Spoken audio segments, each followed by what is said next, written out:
اللهم صل على محمد وآل محمد اللهم صل على محمد وآل محمد اللهم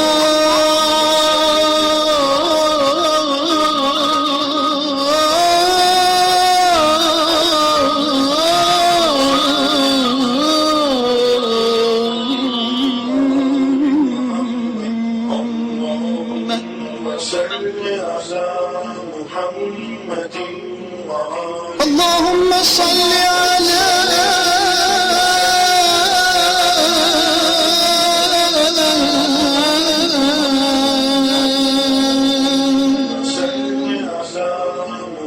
محمد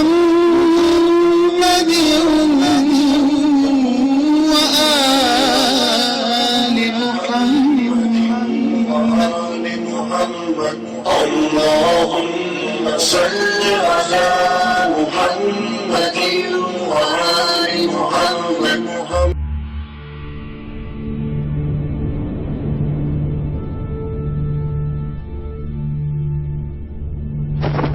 السلام عليك يا أبا عبد الله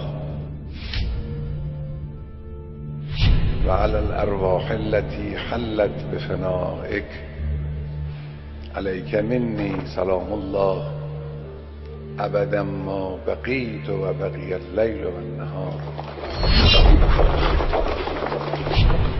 ولا جعله الله آخر العهد من زيارتك. السلام على الحسين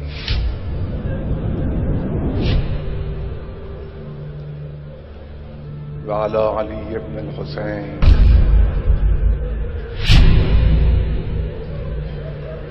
وعلى أولاد الحسين وعلى أصحاب الحسين الذين بذلوا مهجهم دون الحسين عليه السلام.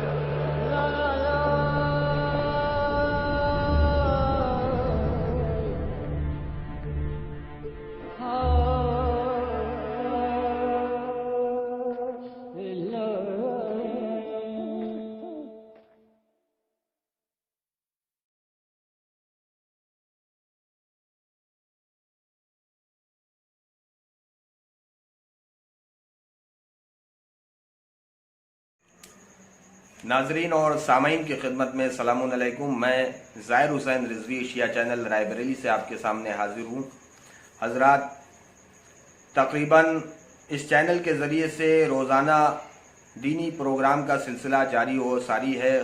غم اور خوشی کے موقع پر باقاعدہ طور سے اس چینل کے ذریعے سے مجلسیں محفلیں آپ سماعت کر رہے ہیں، اور آج بھی اسی سلسلے سے ہم آپ کے سامنے حاضر ہوئے ہیں. آج ایک مرحوم کے اصالہ ثواب کی مجلس ہے. مرحوم مرغوب حسین زیدی ابن زین العابدین کے اصالہ ثواب کی مجلس ہے، جو کہ مرحوم کے پسران کی طرف سے کرائی جا رہی ہے. اور آج کی مجلس میں خطابت کے فرائض انجام دینے کے لیے ہمارے ساتھ موجود ہیں خطیب نہج البلاغہ مولانا قمر علی رضوی صاحب، اور سوسخانی کے فرائض انجام دیں گے محترم جناب خورشید انور جعفری صاحب عرف ایمن صاحب، اور آخر میں نواخانی واسی نگزنی ہوگی انشاءاللہ، جسے نواخانی کریں گے جناب محترم نجمی جعفری صاحب، مشہور و معروف نواخان جناب نجمی جعفری صاحب نواخانی کریں گے.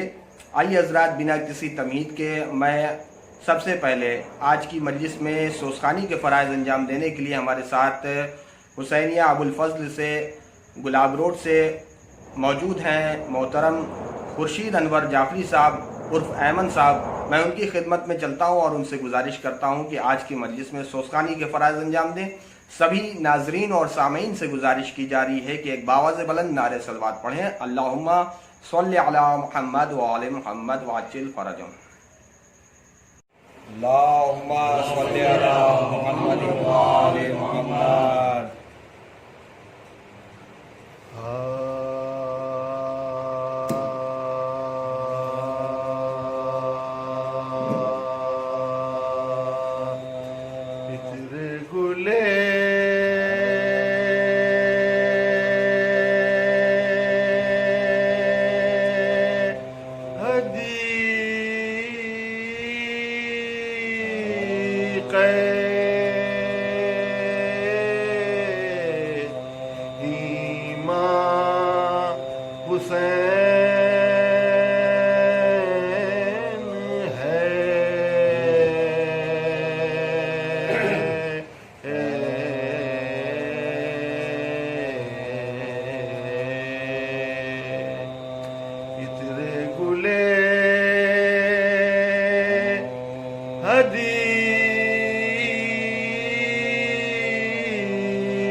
تازہ ہو جس سے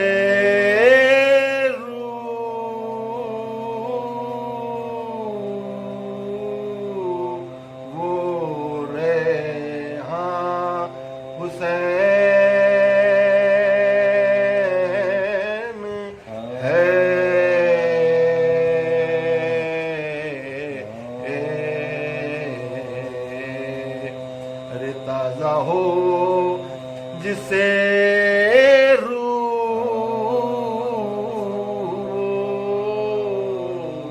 ریحاں حسین ہے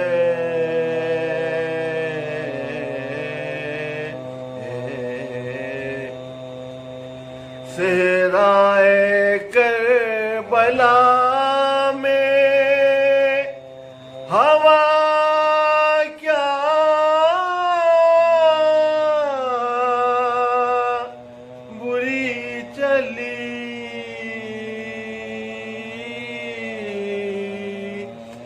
فاقہ تھا تیسرا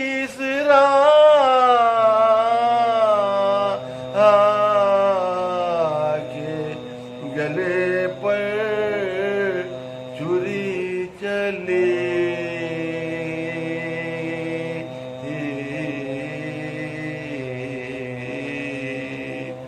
اترے گلے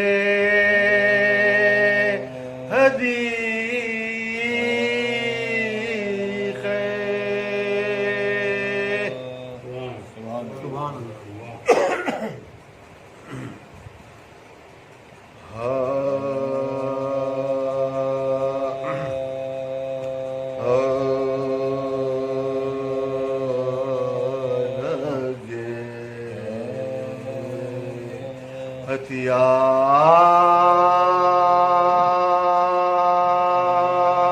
ہتھیار جب اکبر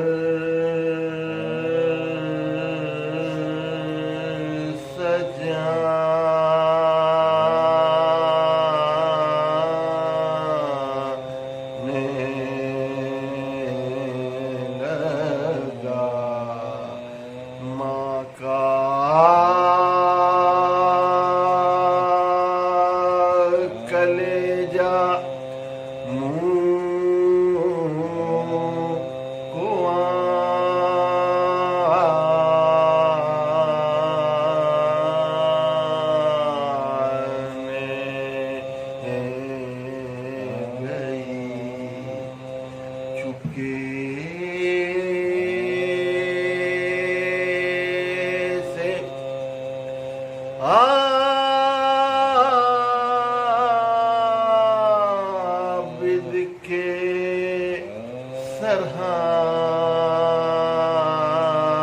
سرہانے لگی بیمار کا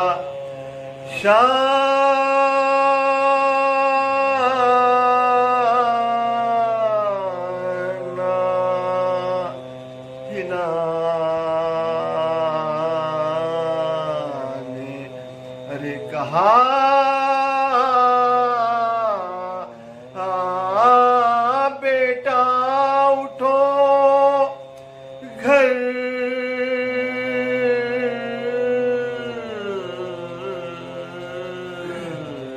لٹ رہا ہے علی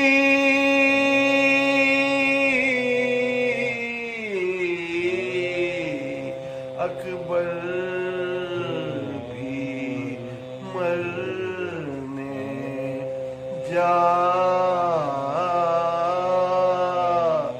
رہا ہے لگے ہتھیار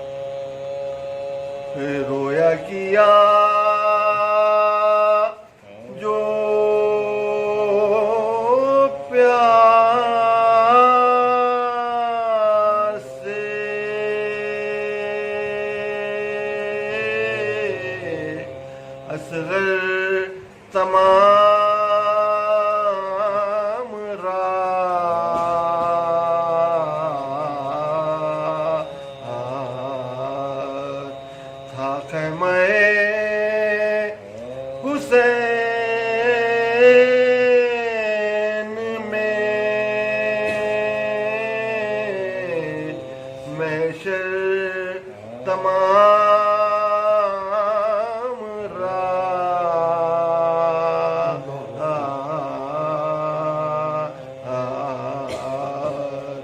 ارے رو رو سکینہ ماں سے یہ کہتی تھی قید میں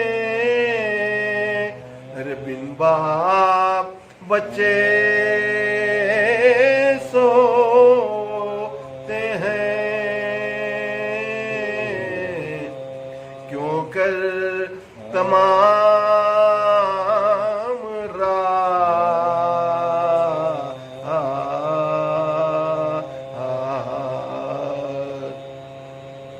ارے زینب سے شاہ کہتے تھے کلوریاں ہوگا سر ارے بہنا تم اور اوڑھ لو چادر تمام رات رویا کیا ارے پیاسوں کے اس اضطراب میں مانندے چشم تر چھلکا کیا بہشت میں کوثر تمام رات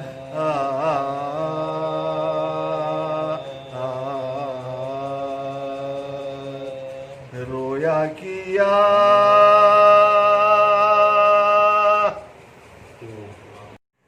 سبحان اللہ، جزاک اللہ۔ یہ تھے محترم جناب خورشید انور جعفری صاحب عرف احمد صاحب، جو کہ سوسخانی کے فرائض انجام دے رہے تھے۔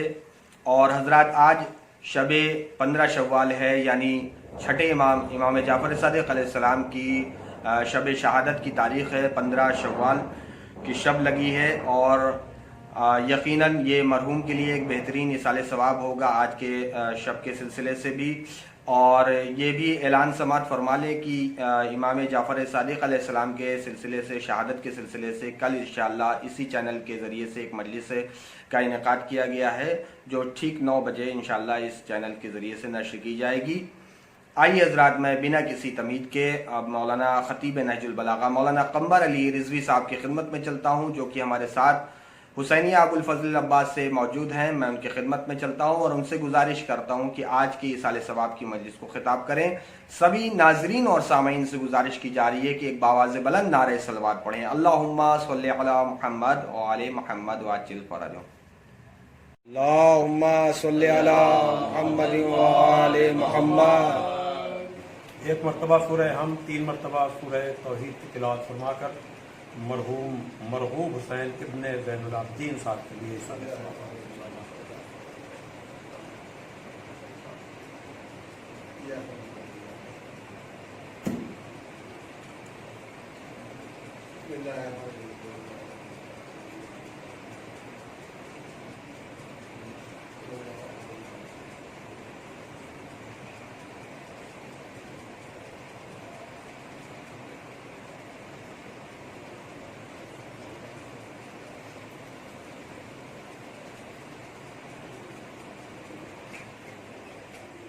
فاتحہ۔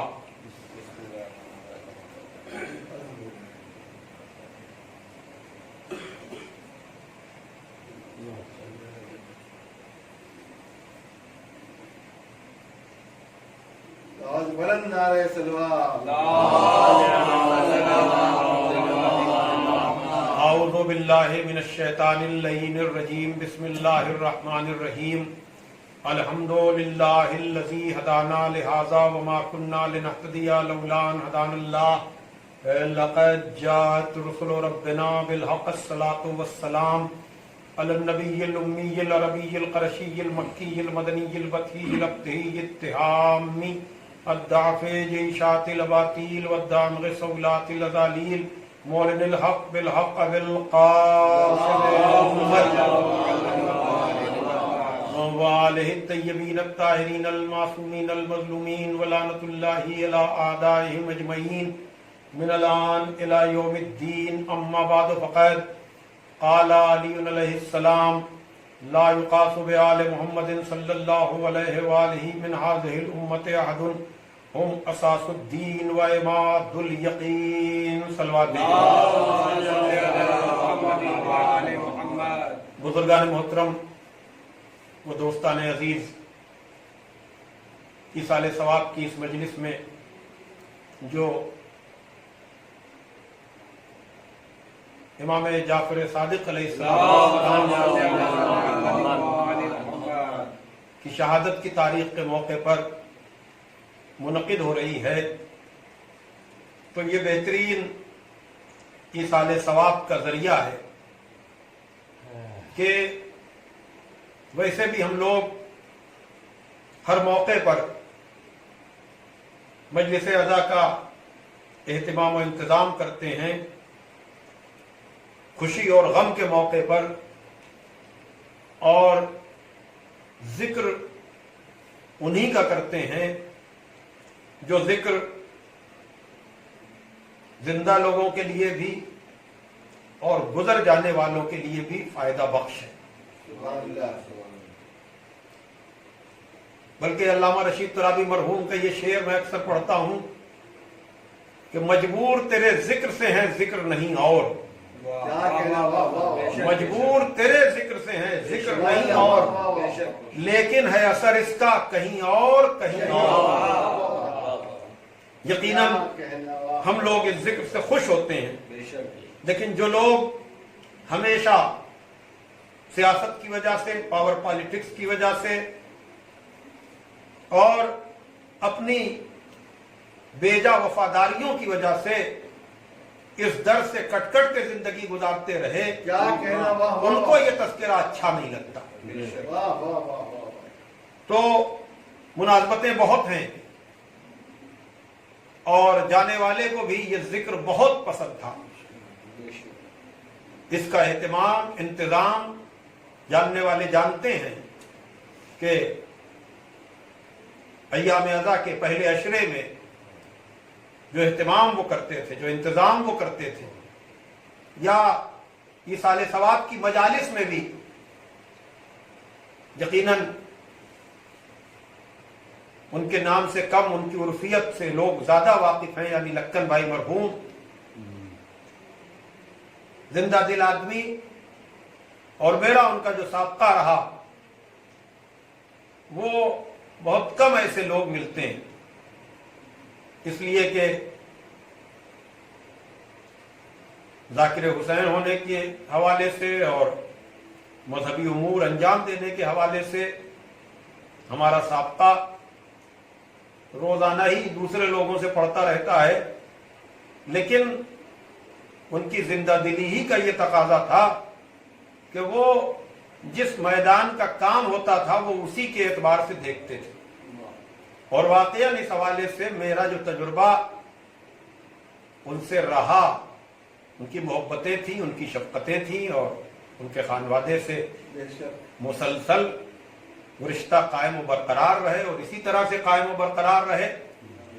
لیکن میں نے بہت تجربے کیے اور جاننے والے جانتے ہیں کہ نکاح کے موقع پر میری یہ شرط رہتی ہے کہ اگر میں لڑکی کی طرف سے نکاح پڑھوں گا تو اس شور ہنگامے سے پہلے ہی میں جو ہوں وہ اجازت لے لیا کروں گا. بعض لوگ یہ بات مانتے ہیں اور اکثریت یہ بات نہیں مانتی، لیکن میں بتاؤں کہ ان کی جو بات کہ شادی کی تاریخ طے ہو گئی اور میں نے متوجہ کیا کہ بھائی یہ تو شادی کی تاریخ جو طے ہوئی ہے وہ تو قمر در اقرب ہے، تو انہوں نے کہا پھر کیا کیا جائے؟ تو ہم نے کہا کہ اس کو کا جو آپ کہیے وہ ہو جائے گا. یعنی میں یہ بتا رہا ہوں کہ بہت سے گھروں میں یہ تیجے چالیسویں کے مسائل میں اور شادی بیاہ کے مسئلوں میں اگر مرد مان بھی جاتے ہیں تو عورتیں مان کے نہیں دیتی.